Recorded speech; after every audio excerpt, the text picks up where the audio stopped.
Alien guards mock him and empty his backpack, and go pale when they see uniform folded inside. The guard unfolded the gray jacket on the checkpoint table. The fabric was the only thing in the pack that hadn't aged, everything else had worn down, that hadn't. Warden Osek Dron leaned down from the balcony, his lateral jaws widening as he prepared to laugh at the drifter's poor belongings. Then his eye caught the left chest of the cloth, a hand holding a broken chain, the link still sharp in the dual-tone camouflage panel. The junior guard Civ let his fingers loosen from the collar. The vacuum seal had completely dissolved in the dry heat of the canyon, and the deep gray jacket lay flat under the harsh glare of the mineral lights. Dron came down the metal steps, his boots striking each rung with a dull clang. His thermal rings flushed a light orange along his neck. He read the shoulder designation aloud, his voice dropping an octave as the syllables left his mouth. Breck, the larger guard, took one full step backward, his weapon lowering until the barrel pointed at the floor plates.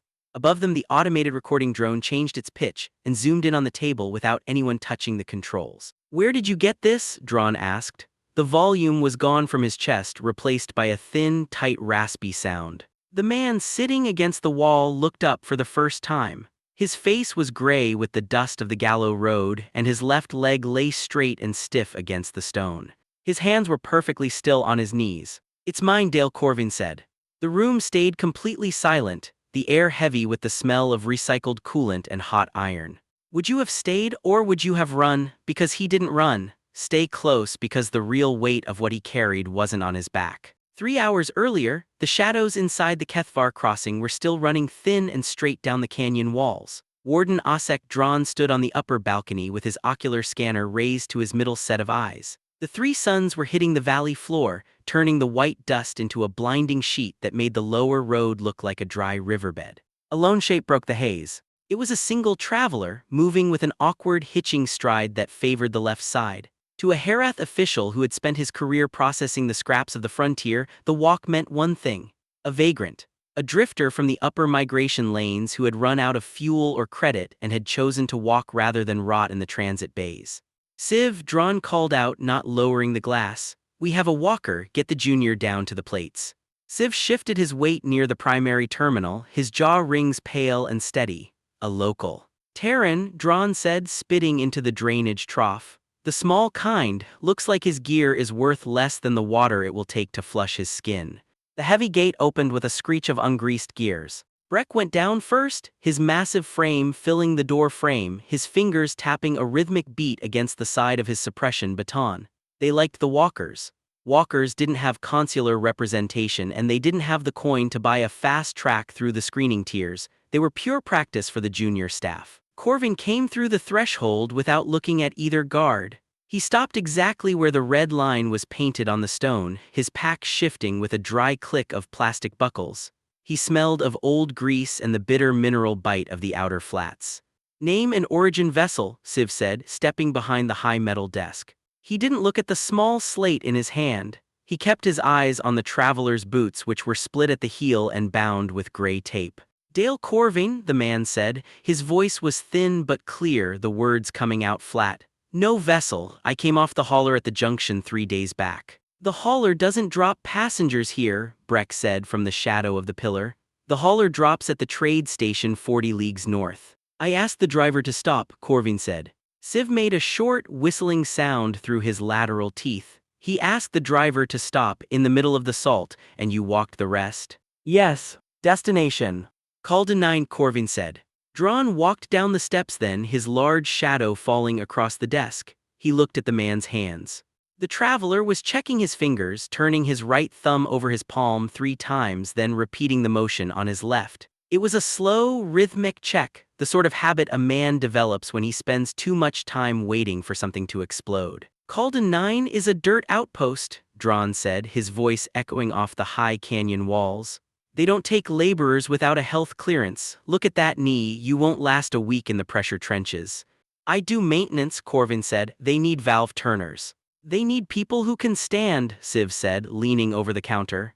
He tapped the surface with 2 fingers. "Pack on the steel, let's see what a man carries when he thinks he can cross the Herath border on foot." Corvin didn't argue. He unhitched the straps with 4 small, precise movements. His left hand moved slightly slower than his right, his shoulder stiffening as he lifted the heavy canvas and set it on the metal table. Civ reached in first. He didn't unpack it, he gripped the bottom and turned the whole thing over, letting the contents tumble across the polished surface. A plastic toothbrush with half its bristles missing, 3 square packets of dry rations, their foil covers crinkled and gray, a solar charger with a cracked display screen that flickered at 12% power, a small, thick book with the front cover torn off, its pages stained dark along the margins. Breck picked up the book with 2 claws, holding it up to the sun like a piece of strange meat. What's this? Historical. A novel, Corvin said. He didn't reach for it. He stood with his weight shifted entirely to his right leg, his face turned slightly toward the dark shadow of the inner canyon. It smells like a wet hold, Civ said, tossing the ration packs back and forth. Is this what the Alliance is sending us now? The veterans of the trade routes don't even have shoes that match. He laughed, his jaw structure widening until the pale rings on his cheeks turned a faint yellow. Drawn joined in from the back, a short barking sound that stopped when Civ reached back into the very bottom of the empty canvas bag. His fingers had hit something heavy. It wasn't hard like iron or soft like grease. It was a dense, vacuum-packed rectangle of dark cloth, wrapped in clear membrane that had started to peel from the dry wind. "What's the rest of this?" Civ asked, his humor dropping away as his 3-fingered grip tightened on the edge. He dragged it out and the light hit the deep gray camouflage panels. The silence came then. It didn't start with Drawn or the junior guards, it started with the drone above them, which stopped its horizontal patrol and drifted lower, its optical lens clicking as it locked onto the hand holding the broken chain. "Leave it flat," Drawn said. His voice didn't have the bark anymore. He came up to the table, his large upper hands resting on the edge of the steel plates, his skin rings fading from yellow to a dead, flat white. "Sir," Civ looked up, his fingers still hooked into the fabric. "Drop the collar," Drawn whispered. Civ let go. The gray jacket fell open, the dual-tone camouflage panels catching the sharp light from the canyon rim. It was the specific pattern used by the units that went down into the planetary cores during the consolidation period, the ones who didn't use armor because armor was too wide for the tunnels. Drawn looked at the shoulder patch. The letters were small, stitched in black thread that had been burned away at the edges but remained legible. Nullward Div. "The record said everyone from the 3rd line was accounted for," Breck muttered from the back. He hadn't moved his weapon, but his large shoulders had slouched until he looked smaller than the junior guard. "They filed the ledger in the Capitol. The names were read into the glass." "The ledger was wrong," Corvin said. Drawn looked from the jacket to the man's leg. The knee was swollen under the rough trousers, the joint sitting at an angle that made the whole limb look longer than it should be. "You were under the ridge," Drawn said. It wasn't a question. He had seen the tactical files when he was still a logistics clerk in the lower sectors. "The 8th Brigade said the whole pocket was glassed from orbit. They closed the sector 3 weeks before the truce." 20 meters down, Corvin said, the stone held. "The whole mountain came down," Civ said, his voice rising slightly as he looked at the cracked novel on the table, then back to the jacket. "Nothing comes out of those shafts without a drilling team." "I had a spade," Corvin said, "and 2 socks." He reached out and picked up the toothbrush himself, placing it back into the side pocket of his canvas bag. His movements were still slow, his fingers checking his thumb after each item was set down. "We were told there were 80% casualties," Drawn said. He didn't look at the drone, which was now hovering less than a meter above the table, its cooling fan whirring in the quiet room. "The official report said the remainder were redistributed." Corvin stopped his hand. He looked Drawn directly in the middle set of eyes, his expression not changing by a fraction. 92, Corvin said. The number hung in the canyon air. Civ stepped back from the table, his hands dropping to his sides, his fingers twitching against his uniform trousers. The 12% difference between the warden's report and the drifter's mouth wasn't a statistic. It was the names of people who had been left under the white dust while the clerks in the Capitol signed the peace forms. "Repack the bag," Drawn said to Breck. He didn't look at the junior. "I can do it," Corvin said. "Let him do it," Drawn snapped, his jaw rings turning a dark, bruised orange. "Bring the water from the upper cistern, the cold one." Breck moved quickly, his heavy boots making no sound on the stone as he gathered the ration packs and the cracked charger.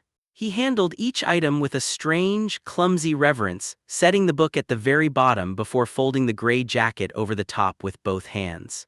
"Should we salute?" Breck whispered over his shoulder, his eyes fixed on the unit crest. Corvin shook his head. "No, just give me the pass."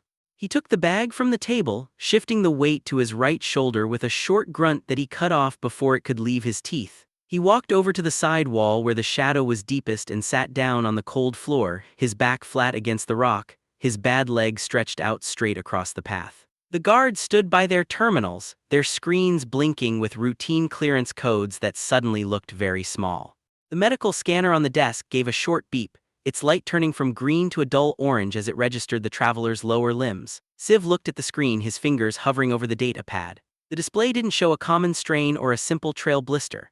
The light was mapping 3 distinct fractures in the bone that had grown back wrong, the edges fused together like melted scrap. "The ligament is torn through," Civ said, his voice remaining quiet. "The scan says it has been like that for months. You should not be standing on it." "It holds," Corvin said. He took the cold water container Breck offered, not drinking yet but pressing the cool metal against his jaw. Dron walked back to the upper console, his skin rings still flat and colorless. He looked down at the gate ledger on his screen, then at the small human sitting against the canyon rock. For 20 years, the Herath Authority had maintained this crossing under the assumption that the frontier was settled. They had built their codes on the belief that the remnants of the Consolidation War were either dead or catalogued in the capital archives. A low rumble shook the floor plates. The morning convoy was pulling into the lower dock, its heavy exhaust tubes spitting black dust into the perpendicular shadows of the canyon. It was a massive Rixari hauler, its side panels scarred by salt storms and grease. The driver's side port slid open with a hiss of pneumatic pressure. Yell stepped out onto the iron walkway, her 4 eyes widening slightly as she took in the stillness of the checkpoint. She was a compact creature, built low to the ground with a wide field of vision that didn't require small talk to understand a room. She looked at Dron, then down at the traveler's gray jacket folded inside the canvas bag on the bench. "The dock is clear," Yell said, her voice a series of flat clicks. "Are we processing or staring?" Dron didn't answer her immediately. He touched the interface, clearing the routine inspection flags for Yell's vehicle without checking the cargo bay list. "He goes with you," Dron said, pointing one thick finger toward Corvain. Yell looked at the human, her horizontal eyes narrowing as she noticed the asymmetric way he rose from the floor. He didn't use the bench for leverage. He swung his right side forward with a single, practiced movement that kept his weight off the fused bone. "Called in 9, Yell asked. "Yes," Corvin said. "The side bench is hard," she said, turning back to her cabin door. "Don't bleed on the cushions." Breck walked to the gate barrier, his fingers reaching for the manual lever instead of using the automated console. He cleared the path, his chest slouched as he watched Corvin limp past the steel column. He didn't offer a salute, but he kept his hands away from his suppression baton until the human had climbed into the high cabin of the hauler. The engine roared, a deep bass note that filled the narrow throat of the Kethvar crossing. The vehicle moved forward, its great tires throwing up a screen of white dust that swallowed the red line on the floor plates. Dron stood on the balcony until the dust settled back into the canyon floor. He turned to Civ, who was still looking at the medical scan on the desk terminal. The data was blinking, a red flag under the identity column that had no corresponding file in the Herath Central Network. "Call the regional hub," Dron said, his lateral jaws tightening until the joints clicked. "Tell them a walker crossed the line." "What designation do I file?" Civ asked. "Use the one on the cloth," Dron said, "and tell them he didn't ask for a pension." The hauler crossed the outer flats in 3 long cycles of the midday sun. Inside the cabin, the air smelled of hot grease and the dry mineral bite of the salt plains outside. Yell kept her 4 eyes fixed on the horizontal horizon, her hands steady on the double steering bars. Corvin didn't speak. He sat with his bad legs stretched out into the narrow space between the seats, his fingers occasionally checking his thumb in the same rhythmic pattern he had used at the checkpoint.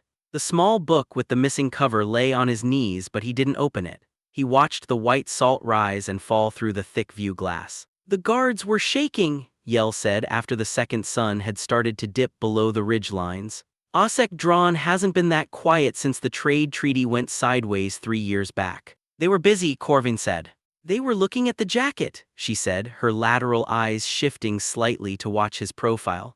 "The hand with the chain, my people traded with the supply lines near the third border. We knew what that crest meant when the tunnels went dark." "It's an old mark," Corvin said. "It's a restricted mark," she corrected, her voice dropping into a lower register of clicks. The new laws say those units don't have standing on the frontier. They filed the peace papers. They said the soldiers went home. Some did, Corvin said. A sudden chime broke the steady hum of the engine plates. The hauler's proximity sensor began to blink on the upper dash, a small yellow node appearing at the edge of the display screen. It was a trailing ship moving 3 leagues back, its signal completely dark without an identification code or an origin beacon. Yell's hands tightened on the steering bars. We have a tail. It came off the high ridge when we crossed the salt border. Corvin leaned forward, his eyes narrowing as he watched the yellow node move across the glass. The ship wasn't a Herath patrol boat, the speed was too low, the trajectory too tight against the surface heat haze. It was a military shape, long and thin like an iron wedge, the sort of craft that had no business on a civilian trade road during peacetime. "Turn into the wash," Corvin said. His voice didn't rise, but the flat quality was gone, replaced by a sharp, cold command that made Yell's lower arms shift the steering bars before her brain could process the order. "The wash is full of loose stone," she said. "The tires won't hold if we lose momentum." "They'll hold for 2 hours," Corvin said, his hand reaching down to grip the metal frame of the seat. "The heat pocket under the ridge will blind their thermal sensors. Drop the secondary drive." Yell veered left, the hauler tilting hard as it left the hard salt road and entered the deep, shadow-locked canyon of the wash.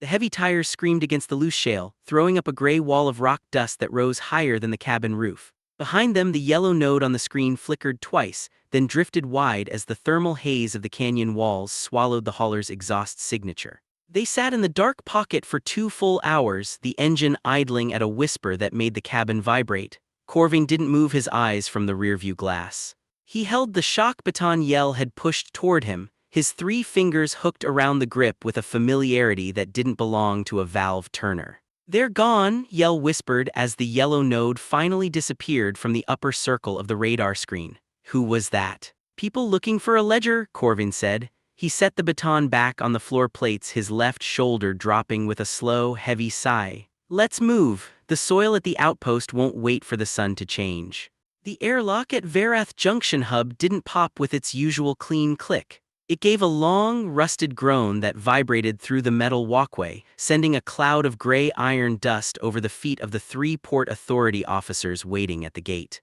They weren't looking at the transit slips. They were looking at the man holding the gray canvas bag. The lead officer, a tall Herath with pale skin rings that ran straight down his 3-fingered hands, held up a digital slate that was flashing with an amber warning.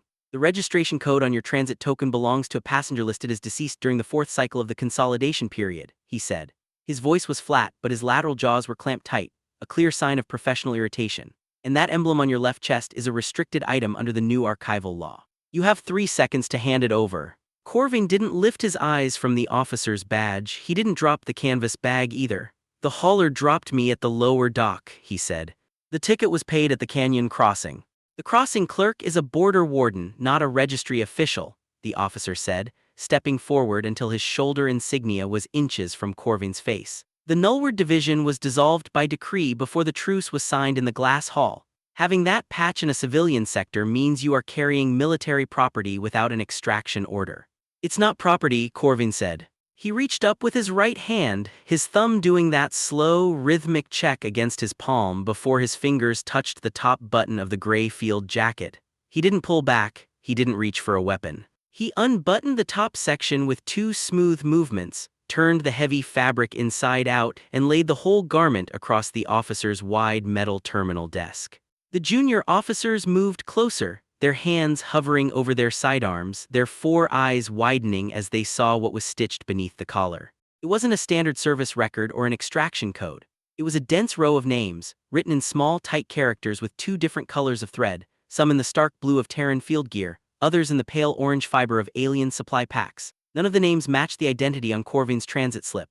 The letters were scarred by old scorch marks that ran diagonally across the inner lining, the black edges resealed with heavy clear epoxy. The lead officer reached down, his 3-fingered hand stopping before his skin touched the fabric. He didn't lift the jacket. He traced the line of the orange thread with his eye, his neck rings turning a dark, bruised violet. "The Gash Truce Incident," the officer said, his voice dropping into a register that didn't carry past the desk. "My uncle's unit was on the western ridge when the sky went white. The report said the tunnel teams were still inside when the order came down to seal the shafts. "We were," Corvin said. "The registry says no one came out of the third sector after the second blast," the officer whispered, his horizontal eyes shifting to the thick, swollen joint of Corvin's left knee. "The registry has a lot of names to keep track of," Corvin said. The officer stood straight, his hands dropping away from the desk plates. He folded the slate with a short, mechanical snap, his jaw rings fading back to a dull, neutral gray. He pushed the gray jacket back across the steel counter with the flat of his palm, his movements deliberately slow. "The transit line to Calden 9 is on Dock 7, the officer said, looking at the wall behind Corvin. "The maintenance crew is already loading the water tanks. They don't check names on the dirt routes." "Thank you," Corvin said. He picked up the jacket, not shaking the iron dust from the sleeves, but folding it back into the dense, vacuum-like rectangle before sliding it into the bottom of his bag. He turned toward the 7th archway, his bad legs scraping against the floor plates with that same heavy, uneven rhythm that had carried him across the salt. The officers didn't watch him leave. They turned back to their terminal, their screens already clearing the amber warning to make room for the next cargo manifest from the inner ring. 2 months later, the soil at Calden 9 was still gray. It didn't have the white shine of the salt plains or the deep black of the agricultural worlds. It was a heavy, unformed clay that clung to the boots of the workers like grease. Corvin sat on a low plastic crate inside the primary valve house, a small rag in his hand as he wiped the oil from a secondary pressure gauge. The room smelled of wet earth and the sharp, chemical tang of ozone from the atmospheric processor outside. It was a boring job, the sort of work that required a man to watch a single needle stay between 2 black lines for 12 hours at a time. He took a slow sip from a plastic bulb of lukewarm water, his fingers checking his right palm 3 times before he set the container back on the floor. The needle on the wall panel was steady. Outside, the great turbine blades were turning with a low, rhythmic thrum that had become the background sound of his life. The heavy door of the valve house slid open, letting in a swirl of the cold, unready air from the flats. 2 men stepped into the light. They weren't laborers, their boots were polished to a mirror finish that the gray clay couldn't touch, and their long, dark coats carried the silver pin of the Interstellar Defense Liaison Office. The younger one held a digital ledger that was bound in real leather, his 4 eyes scanning the small room before locking onto Corvin's grease-stained shirt. "Dale Corvin?" the lead agent asked. His voice had the crisp, balanced resonance of someone who spoke in council chambers rather than border outposts. "Yes," Corvin said, not rising from his crate. "We have been looking for the third line log for 90 days, the agent said, stepping up to the valve rack. "The Varnic fleet crossed the treaty line in the Garin Reach 2 weeks ago. The council is calling it a border dispute, but they don't have the tactical records from the gas truce to prove who fired before the glassing started." Corvin didn't look at the leather ledger. He went back to wiping the oil from the gauge face, his strokes small and circular. "The records are in the central archive. They filed them when the truce was signed." "The archive has the registry," the younger agent said, his voice rising with a sharp, thin edge. "The registry says the third line died in the shafts. It doesn't mention the plasma signatures or the secret orders from the Herath High Command. We know you were 20 meters under the ridge when the Varnic ships dropped their primary ordnance. Your testimony is the only piece that can stop the second line from mobilization." "The testimony won't change the ground," Corvin said. "It will change the treaty," the lead agent said, leaning over the console until his polished silver pin caught the orange light of the pressure lamp. "If the council sees the scorch patterns on a surviving field uniform from that unit, they have to reopen the classification files. You can't stay here turning valves while the frontier prepares for another consolidation." Corvin set the rag down on the metal desk. He stood up, his left knee making a dry, cracking sound in the quiet room. He was a head shorter than the diplomatic agents, his shoulders slouched from weeks of lifting heavy turbine bearings, but his face was perfectly clear under the yellow light. "You want a symbol," Corvin said. "You don't want a man." "We want the truth," the agent said. "The truth is under the mountain," Corvin said. He picked up his bag from the corner of the desk, his fingers checking his thumb one last time. "And the ground is finally starting to grow." He walked past them without looking back, his heavy stride leaving 2 dark, uneven marks in the gray clay near the door. The agents stood by the valve rack, their leather ledger still open to a page that had no name at the top. The barracks at Calden 9 were quiet when the night shift began. The room smelled of damp clothes and the sulfur tang of grease from the main extraction pumps. Corvin sat on the edge of his narrow bunk, his boots already lined up by the locker door. He reached under the thin mattress and pulled out the gray canvas bag. His fingers were steady as they worked the metal zipper, his thumb checking his palm 3 times before he drew the gray jacket into the low amber light of the bunk lamp. He didn't wear it. He laid it flat across his knees, turning the collar back until the small, crowded lines of stitching became visible. He ran his thumb over the blue thread where the name Taras was written. Taras had been 22 when the mountain came down. He had been the one who carried the extra rations through the lower shafts, his voice always rising in a small, cheerful whistle whenever the tunnel air grew thin. Corvin looked at the orange thread beneath it, where a Herath name had been added with a different needle. They had shared 3 days of water before the air gave out. A light knock shook the thin plastic door of the cubicle. The camp supervisor, a short Terran with gray hair and a permanent grease smudge along his collar, stepped inside the frame. He held a small comms unit that was blinking with a high-priority purple signal. "A transmission just came through the orbital relay," the supervisor said, his voice dropping to a low murmur. "It's encrypted on a military frequency, Dale. The sender tag says it's from the fleet captain on the Vanguard. They're sitting 3 leagues off the system rim and they want the senior survivor of the Nullward division on the channel." The supervisor set the box on the corner of the small locker. The light kept blinking, casting a rhythmic purple shadow across the unit crest on the jacket.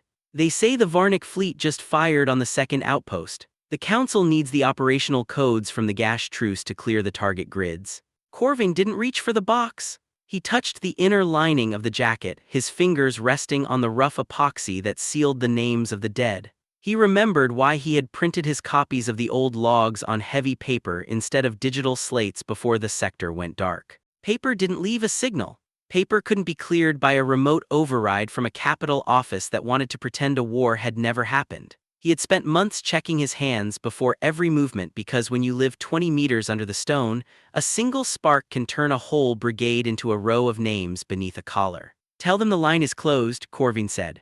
"They won't take a refusal from a laborer," the supervisor said, his eyes shifting to the gray fabric on the bunk. "The captain has the authority to issue a mandatory recall under the old mobilization charter." Corvin stood up, his left knee made that same dry, heavy click as the joint settled, but he didn't lean against the wall for support. He picked up the comms unit with his right hand, his fingers pressing the 3 input nodes simultaneously to clear the active link. He didn't give a speech, he didn't offer an extraction code or a tactical record, he sent 3 words and meant them. "Let the ground grow." The purple light died, leaving the screen flat and dark under the amber bulb. Corvin folded the gray field jacket back into its dense rectangle, smoothing the dual-tone camouflage panels before he placed it beneath the thin mattress.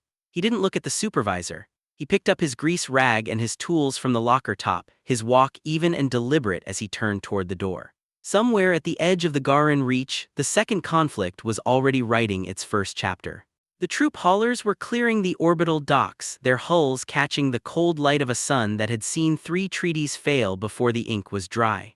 The registries were filling with new numbers, new names, new targets that would be read into the glass hall while the capital clerks checked the boxes. Outside the valve house, the third sun was just starting to rise over the canyon rim of Calden 9. The wind was low, carrying the sharp mineral bite of clay that wasn't ready yet, but the heavy extraction turbines were already turning in the gray dirt. Corvin knelt by the secondary pump line, his fingers adjusting the primary valve ring by half a turn until the needle on the display settled exactly between the 2 black lines.